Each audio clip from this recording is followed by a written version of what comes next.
अस्सलाम वालेकुम dear students. आज हम करेंगे question number 20 exercise number 6.3। Question number 20 है find the equation of normal at the point a m square comma a m cube for the curve a y square is equal to x cube. ये हमारी curve है। एक rough figure हम draw करेंगे as per routine. ये हमारी curve है। This is the tangent. Point ये है a m square a m cube. इस पॉइंट पे हमने निकालनी है इक्वेशन ऑफ टेंजेंट। ठीक है, तो सिंपल क्वेश्चन है। Equation of tangent sorry equation of normal. ये दिस इज द नॉर्मल। इस नॉर्मल की इक्वेशन निकालनी है। तो मेथड वही है, पहले हम स्लोप ऑफ टेंजेंट निकालेंगे, फिर उसके बाद स्लोप ऑफ टेंजेंट निकालने के बाद slope of normal. Slope of normal होता है -1 divided by slope of tangent. Slope of normal जब हमें मिलेगा तो इक्वेशन ऑफ नॉर्मल जो होगी वो होगी y minus y not is equal to m into x minus x not, where m is the slope of normal and x not y not is the point that is am square am cube. तो मैं लिखूंगा here ay square is equal to x cube implies a into y square की differentiation with respect to x y आएगी 2y into d y upon d x is equal to x square की differentiation आएगी, x cube की differentiation आएगी 3x square. तो मैं लिखूंगा implies d y upon d x is equal to 3x square divided by 2ay। ये 2ay जो है नीचे जाएगा, RHS में जाएगा राइट साइड, तो वहाँ ये डिनोमिनेटर बन जाएगा इसका। तो मैं लिखूंगा therefore d y upon d x क्या होता है, slope of tangent. Therefore slope of tangent at point, किस पॉइंट पे, at a m square comma a m cube is equal to, वो होता है d y upon d x at point a m square comma a m cube that is further equal to 3 into x square के बदले में लिखूंगा a m square whole square divided by 2ay, 2a into y के बदले में लिखूंगा a m cube. ठीक है, सिंपली हमने x की जगह रखा ए एम स्क्वायर और y की जगह पर रखा a y cube, a m cube that is equal to 3 a का स्क्वायर आएगा a square, m square whole square is m4 divided by 2a into a simply 2a square m cube. a square और a square cancel, m cube और m4 cancel, यहाँ m बचेगा 3/2। तो therefore d y upon d x at a m square comma a m cube, यही तो है slope of tangent, is equal to 3m divided by 2। यहाँ 3m बचा और नीचे 2 बचा। तो ये सिंपली क्या है, slope of the tangent. Therefore slope of normal at किस पॉइंट पे, इसी पॉइंट पे, at a m square comma a m cube, वो किसके बराबर होता है, -1 divided by slope of tangent. Slope of, ये आपको पता है, implies slope of normal is equal to किसके बराबर, -1 डिवाइडेड बाई 3m/2, तो 2 ऊपर जाएगा, -2 डिवाइडेड बाई 3m जो है, this is the slope of the normal. तो सिंपली आप इक्वेशन ऑफ नॉर्मल निकालनी है। Therefore equation of normal is क्या है, y minus y naught, y naught क्या है, यही point, y minus a m cube is equal to x minus x sorry is equal to slope of normal, तो वो है -2 divided by 3m into x minus x naught के बदले क्या है, ए एम स्क्वायर। तो यहाँ 3m यहाँ आएगा, implies 3m y minus 3a m4, m cube into m is m4 is equal to -2x minus plus 2am square. ठीक है, यहाँ तक आपकी समझ में आया होगा। एक थोड़ी स्पेस में अपने लिए बना रहा हूँ यहाँ पे। तो इम्प्लाइज 3my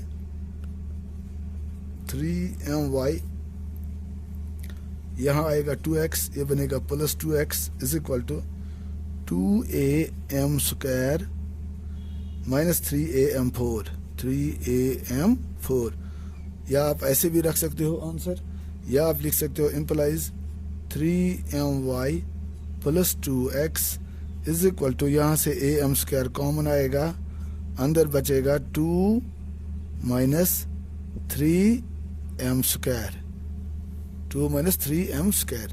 तो ये इसका आंसर होगा। ठीक है, this will be the equation of the normal at point am² comma am³। Hopefully आपकी समझ में आया होगा। मैं इसको रब करता हूँ। इस एक्सरसाइज के 27 क्वेश्चंस हैं, इसलिए थोड़ा टाइम लगेगा। इसको लगता है ज़्यादा टाइम, नहीं तो हमने ये ख़त्म की होती। अब हम करेंगे क्वेश्चन 20 ये था। Question 21 find the equation of the normal to the curve which is parallel to this. ये क्वेश्चन हमने किया है पहले ही, क्वेश्चन नंबर 18 जैसा है ये। तो क्वेश्चन नंबर 18 और क्वेश्चन 15 उसी टाइप का ये भी है। मैं आपको दिखाऊंगा क्वेश्चन नंबर 22। क्वेश्चन 22 है find the equations of tangent and normal to the parabola y² is equal to 4ax at point at² comma 2at। ये पॉइंट जो है इस पे निकालनी है इक्वेशन ऑफ टेंजेंट और नॉर्मल। तो पहले फिगर ड्रा करेंगे, रफ फिगर। ये हमारा क्या है, पैराबोला है, y² is equal to 4ax। तो ये मान लेते हैं पॉइंट है। इस पे ये जो है, मैंने थोड़ा इसको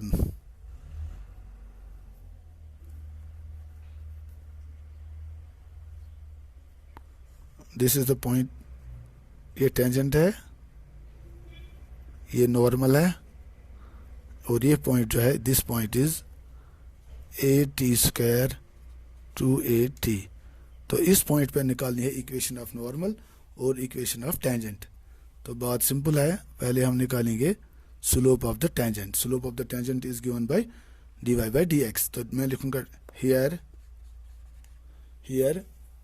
अब देखिए y², मैं इसको डिफरेंशिएशन करूंगा 2y into dy/dx is equal to 4a because x की डिफरेंशिएशन 1 इम्प्लाइज dy/dx। ये क्या होता है, ये है slope of tangent is equal to किसके बराबर, 2 1s are 2, 2 2s are 4। तो मुझे मिलेगा 2a divided by y। This is the slope of the tangent.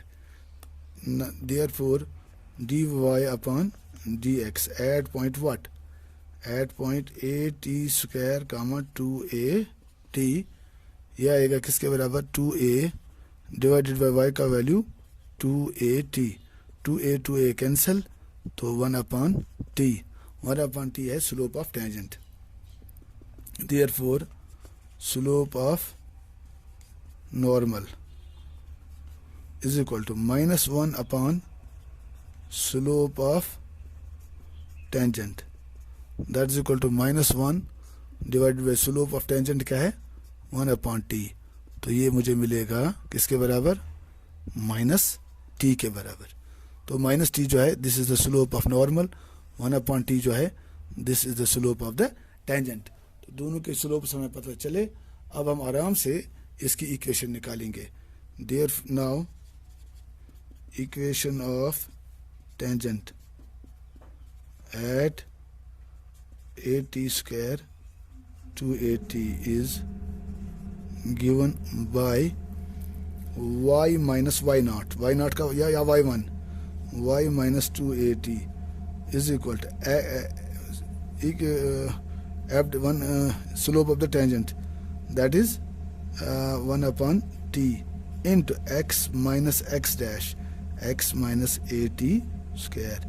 तो मैं लिखूंगा एम्प्लाइज टी से यहाँ मल्टीप्लाई होगा, ये बनेगा t y minus 2a t square, इस टी से मल्टीप्लाई करने के बाद is equal to x minus a t square implies t y, या मैंने पहले एक्स लाऊंगा यहाँ, या एक्स को वहीं रहने देता हूँ, एक्स यहीं रखते हैं, टी वाई यहाँ ले जाते हैं minus t y is equal to, या माइनस में लिखूंगा माइनस ए टी स्क्वायर, यहाँ जाएगा तो plus 2a square is equal to 0 implies x minus t y plus a t square is equal to 0. This is the equation of the tangent at point at square comma 280. Also equation of normal is वो क्या होगी, y minus y not, यही इसी point पे y minus 280 is equal to minus 1 upon f dash x, या आपने देखा है slope of the tangent, slope of the normal into x minus x dash. Slope of the normal क्या है, minus t. Point slope formula हम use करते हैं, minus t into x minus x naught, x naught के बदले है 80 square. जो मैं लिखूंगा implies y minus 280 is equal to minus t x minus minus plus a t cube, t और a t square a t cube implies, यहाँ t x यहाँ लाऊंगा तो ये बनेगा plus t x plus y minus 280 minus a t cube is equal to 0. ये बनेगी equation of the normal. ठीक है. So this completes your question number 22. Okay.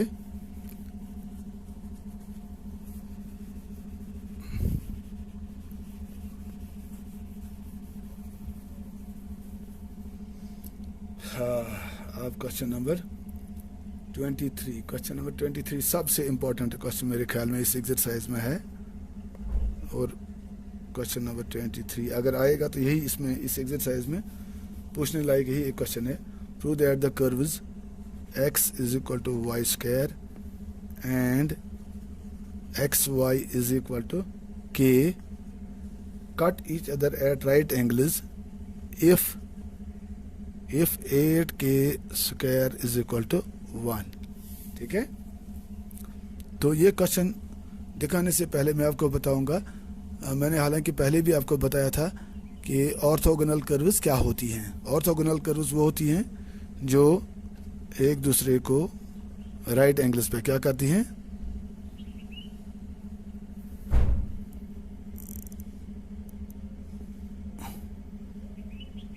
ये एक कर्व,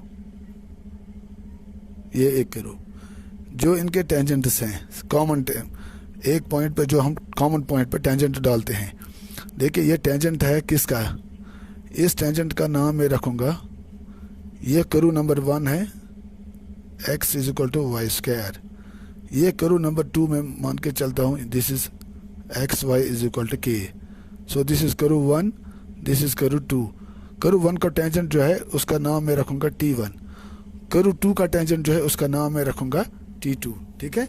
अगर इन दो के टेंजेंट जिस पॉइंट पे ये कर्व्स आपस में इंटरसेक्ट करती हैं, अगर उन पॉइंट्स पे, अगर उस पॉइंट पे, पॉइंट ऑफ इंटरसेक्शन पे डाले गए दोनों टेंजेंट्स, इस कर्व का टेंजेंट और इस कर्व का टेंजेंट आपस में 90 डिग्री का एंगल बनाते हैं, तो हम इन कर्व्स को बोलते हैं ऑर्थोगोनल कर्व्स. ठीक है. ऑर्थोगोनल कर्व्स का मतलब है जिनके पॉइंट ऑफ इंटरसेक्शन पे डाले गए टेंजेंट्स 90 डिग्री पे आपस में ये एंगल 90 डिग्री का बनाते होंगे. तो यहाँ कहा गया है, मैं फिर पढ़ूंगा question 23. Prove that the curves x is equal to y square and x y is equal to k cut each other at right angles if 8k square is equal to 1. इस कर्व का नाम मैं रखता हूँ curve 1, इसका नाम मैं रखता हूँ 2. ठीक है. तो मैं लिखूंगा from x is equal to y square.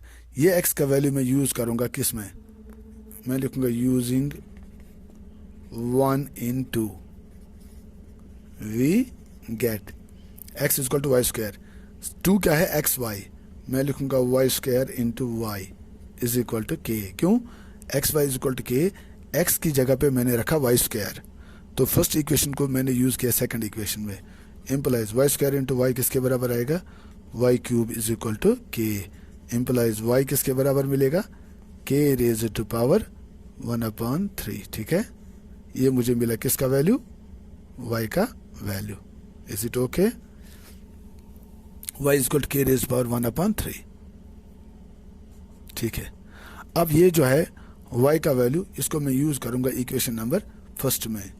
मैं लिखूँगा using y in first, we get, first है x is equal to y square, y square का मतलब है k raise to power 1/3 whole square. ठीक है, वो x is equal to y square, तो y किसके बराबर मिला, k रेज टू पावर 1/3, तो y is equal to x is equal to y square k raise to power 1/3 whole square.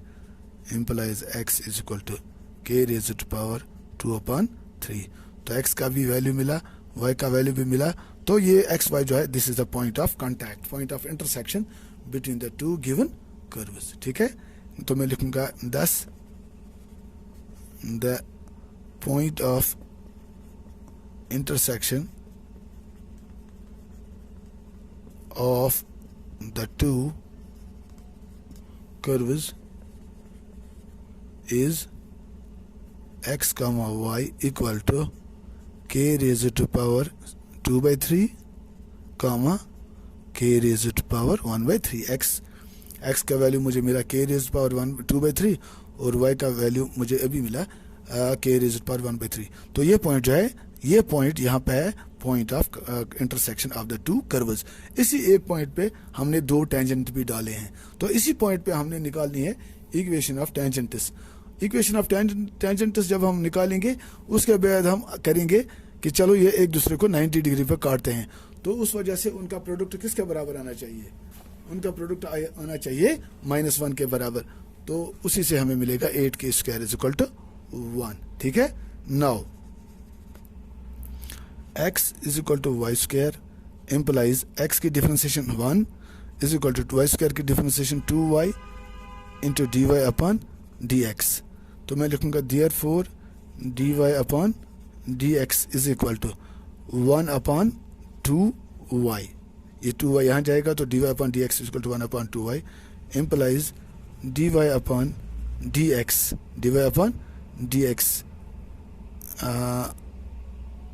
at what point, at k raised to power 2/3 comma k raised to power 1/3 is equal to, ये देखिए यहाँ पे dy upon dx, ये कौन सी करू मैं use कर रहा हूँ, curve number 1, x is equal to y square, तो dy by dx is equal to 1/2y, dy upon dx at this point, वो जो हमें मिलेगा वो मिलेगा हमें equation this slope of the tangent at point k raised to power 2/3 k raised to power 1/3 to the curve जिसका tangent क्या है t1। तो एक्चुअली मैं जो यहाँ निकाल रहा हूँ स्लोप ऑफ t1 निकाल रहा हूँ, तो मैं लिखूंगा therefore dy by dx at k raised to power 2/3 comma k raised to power 1/3 is equal to, मैं लिखूंगा m ऑफ t1।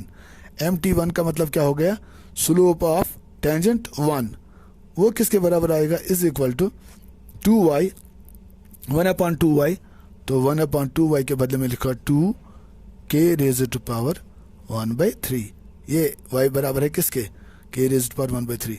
तो ये जो है this is the slope of tangent number 1। Also from second curve क्या है, x y is equal to k, implies कीजिए differentiation इसकी, ये u डॉट वी फॉर्म है, पहले x की डिफरेंशिएशन हो जाएगी 1, y ऐसे ही लिखा जाएगा, प्लस x ऐसे ही रहेगा, y की डिफरेंशिएशन आएगी dy upon dx is equal to k constant है, इसकी डिफरेंशिएशन आएगी 0। तो मैं लिखूंगा implies x dy upon dx is equal to -y, यहाँ आएगा y, इम्प्लाइज dy upon dx is equal to -y upon x, ये x यहाँ जाएगा, तो therefore dy upon dx at what point, at k raise to power 2/3 comma k raise to power 1/3। ये जो मुझे मिलेगा this I will get slope of the tangent to the curve 2। Slope of the tangent to the curve 2 is t2, तो मैं लिखूंगा is equal to m of t2। m of t2 किसके बराबर मुझे मिलेगा? हाँ, यहाँ पे आप सब्स्टिट्यूट कीजिए -y/x, तो minus k raise to power 1/3 divided by k raise to power 2/3। ठीक है, तो ये जो है ये मुझे मिला किसका slope? Slope of the tangent 2। Now मैं लिखूंगा let the two curves cut each other at 90 degree. चलो, ये दो कर्व्स एक दूसरे को किस एंगल पे काटती हैं? 90 डिग्री एंगल पे काटती हैं। उसका मतलब क्या हुआ है कि ये दो कर्व्स जो हैं ये आपस में क्या ऑर्थोगोनल हैं। देयरफॉर, या मैं लिखूंगा देन, उस सूरत में क्या होगा? अगर ये 90 डिग्री का एंगल बनाते होंगे तो उस सूरत में product of slopes mt1 into mt2 किसके बराबर आना चाहिए? -1 के बराबर आना चाहिए। क्यों? Because when the two tangents are parallel the product of their slopes is when the two tangents are perpendicular the product of their slopes is -1। यहाँ तक समझ में आया होगा आपके। मैं थोड़ा ऊपर अपने लिए स्पेस प्रोवाइड करता हूँ। तो implies mt1 slope of tangent number 1, mt1 किसके बराबर मुझे मिला? 1/2 raise to power 2k raise to power 1/3। तो ये है किसका slope? mt1 into slope of second tangent mt2, वो है -k raise to power 1/3 divided by k raise to power 2/3। ये दूसरा स्लोप ऑफ द टेंजेंट, ये किसके बराबर आना चाहिए? -1 के बराबर। एम्प्लाइज, देखिए 2 यहाँ पे 1/2 ऐसे ही रहने देते हैं, 1/2, ठीक है, 1/2 इंटू ये माइनस और ये माइनस कैंसिल हो जाएगा, k रेज टू पावर 1/3 यहाँ पे into k raise to power, और ये भी 1/3, k raise power 1/3, k raise power 1/3 खत्म हो जाएगा। तो मुझे मिलेगा 1/2 k raise to power 2/3 is equal to 1। Implies 2 k raise to power 2/3 is equal to 1, क्योंकि हम क्रॉस मल्टीप्लाई करेंगे। 2 k raise to power 2/3 into 1 is 2 k raise to power 2/3 is equal to 1 into 1 is 1। तो यहाँ मैं करूँगा cubing both sides, we get 2k raised to power 2/3 whole cube is equal to 1 whole cube। अब 2 का cube किसके बराबर आएगा? 8 के बराबर। ये 2k raised to power 2/3, 3 और 3 कैंसिल, हमें मिलेगा k square is equal to 1 का क्यूब आएगा 1, तो 8k square is equal to 1। ये तभी मुमकिन हुआ 8k square is equal to 1 जब मैंने यहाँ लिखा था let the two curves cut each other eight 90 degree at right angles. अगर ये हालत नहीं होती, अगर ये एट राइट एंगल्स नहीं काटता, तो फिर ये 8k स्क्वायर इक्वल टू 1, ये जो रिक्वायर्ड कंडीशन है ये मुझे नहीं मिलती। तो यही प्रूव करना था। सवाल कहा गया था कि prove that the two curves cut each other at right angles if 8k square is equal to 1। तो यह हमने क्या किया, मैं आपको फिर बताता हूँ। यहाँ हमने पहले ये कंडीशन अप्लाई की, इक्वेशन 1 को यूज़ किया 2 में, हमें पॉइंट मिला, उससे एक्स कोऑर्डिनेट और वाई कोऑर्डिनेट हमें मिला। एक्स कोऑर्डिनेट वाई कोऑर्डिनेट मिलने के बाद मैंने क्या किया, स्लोप ऑफ टेंजेंट t1 निकाला, mt1 एट दैट पॉइंट, फिर निकाला slope of tangent t2 at that point. फिर मैंने माना कि चलो ये दो टेंजेंट जो हैं cut each other at right angles. तो जब ये राइट एंगल्स वाली कंडीशन मैंने यहाँ ली, m of t1 into m of t2 is equal to -1, तो वहाँ से मुझे मिला 8k square is equal to 1। यही प्रूव करना था। सो this completes your exercise. This was question number 23। Question number 24, 25 तो बिल्कुल आसान है। 26 जो है ऑब्जेक्टिव टाइप है, 27 भी। ये जो अभी तक हमने किया ये इन्हीं क्वेश्चन का रिपीटिशन है, ये आप खुद करोगे। तो इंशाल्लाह नेक्स्ट लेक्चर में हम करेंगे अब अप्रॉक्सीमेशंस। That's all. अल्लाह हाफिज़.